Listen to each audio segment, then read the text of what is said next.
QOOG. Yeah. I'm so excited for this, but I'm so nervous also. I assume you're gonna like talk to me about my role as concert lead and stuff too at Oh some point. yeah, Like, yeah. That's okay, like one yeah. of the main things that was on there. So you're a Ponytown noob. You don't go to conventions. How the hell did you find yourself in this community, the Ponies at Dawn community? Well, I guess like the community itself, I started watching the show in 2019, so I'm a bit of a late bloomer. I was there for like just the end of like season 9, basically, like of G4. Oh wow. Yeah. And then like in 2021, I got introduced to some of the music. I think one of the first songs I heard was a Join the Herd remix of the song from Surf and or Turf that the Cutie Mark Crusaders sing. I forget what the name of it is exactly, but yeah. And then I got like kind of introduced to like other musicians through just like learning about anyone from like Violet Pony to like 12 to like Replacer and stuff, and it all kind of came like naturally to me, like a lot of these things kind of do with when it comes to arts and culture. I like kind of like find them on my own time and just like have fun with it. And yeah. Was there a moment where you were like, I need to get in touch with somebody so I can get into this community? Funnily enough, the first like Discord server I joined was the Cider Party Discord server, which is ironic kind of because it was after Cider Party stopped doing their stuff on YouTube. But I kind of hung out there and talked with some people like Inmate and Aventrix and my friend IC400.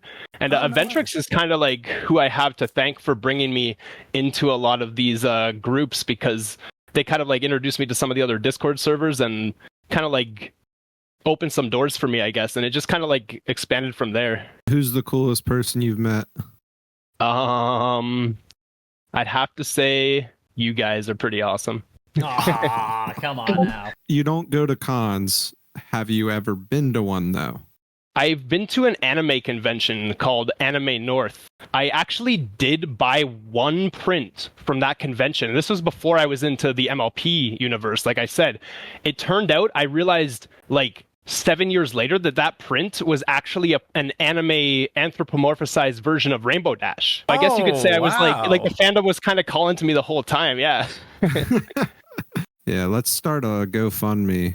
Get QOOG to a con. QOOG to go to the cons. Go to the furthest possible one. We'll go to Japan for their convention. I heard it goes pretty hard over there. I am so terrible at remembering how I met people and even names. How did you end up in the something social? I met Maple at other online Ponytown events, and Maple kind of introduced me to you, I believe. And I was brought on last year as the concert lead. And I've been with it ever since, and I hope that we have many good years to come, basically.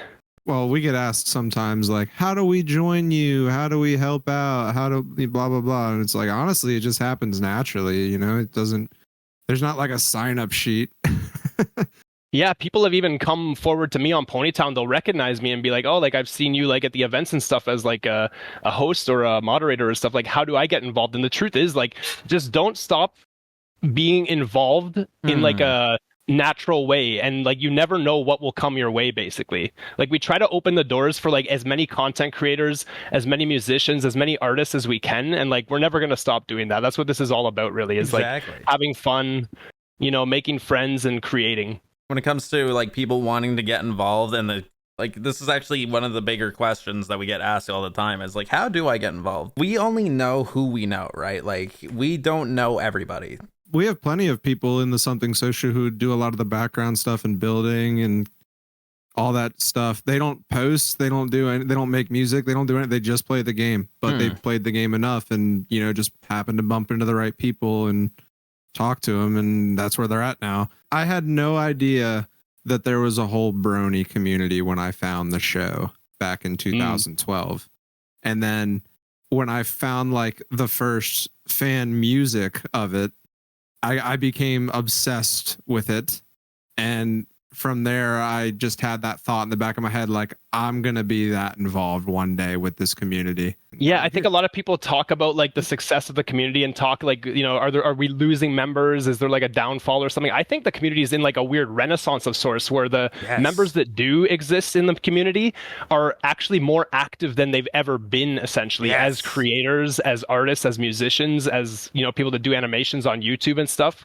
And like, even if there's like maybe say like less consumers of content than there were in like the heyday. It seems like the people that are still here are like here because they really want to be here, and that makes all the difference. I also have this theory that the fandoms never die. The people who are into them are just focused on something else at that moment. So you can like see this happen with other shows like Avatar: The Last Airbender. My fave. No one's talking about it right now. Yeah, no great one's show. talking about it right now. But every 5 or so years it blows up and it's like all over the internet. Everyone's talking about it again. On that, like MLP, I'll say that it blew up when Gen 4 came out because everyone liked the character designs, the story was good. There was just this weird thing about it. So it got super popular. And I don't think we're going to have that level of popularity again for a while. They're going to have to do something, improve the next gen and make everybody bring that hype back. But all the people that were into it, they're still into it. They're just focused on other stuff because it's not the hype right now. It's not even about the show anymore for me at all. I mean, it's just the people. Friendship is magic, right? When are we getting you on one of these compilation albums? I know you've been dabbling a little bit. I don't know, man. I'm not saying I did this just to like get on stage or anything like that, but I saw the camaraderie at BabsCon between all the musicians. I saw them all. They all knew each other very well. It felt like what I feel at my computer desk, but in real life is what I was seeing. I kind of want to see what they've been doing and how to do it. So and I'll say this much, just like based on that, like between the people you're talking with and the people who have been like kind of helping you get a start, like you're definitely in good hands. Like you got some good teachers, and like I think it's important to relate this back to like just the community as a whole in some way. And like it's one of those things where there are so many people creating content, like even if they're not on Ponies at Dawn or A State of Sugar or taking part in something social or Full Spectrum Fest, like just reach out to these artists. If they're, if their DMs are open or whatever it is, or on Ponytown, if you see them like chilling or whatever, don't be afraid to approach them and just like ask them about their craft, because people like talking about this stuff and they like sharing the wealth and sharing the knowledge, My biggest fear right now is when I make something, I don't want it to sound cringe or bad to other people. How long did it take you before you were able to finally release a song that you felt like was good enough for everybody else to also hear?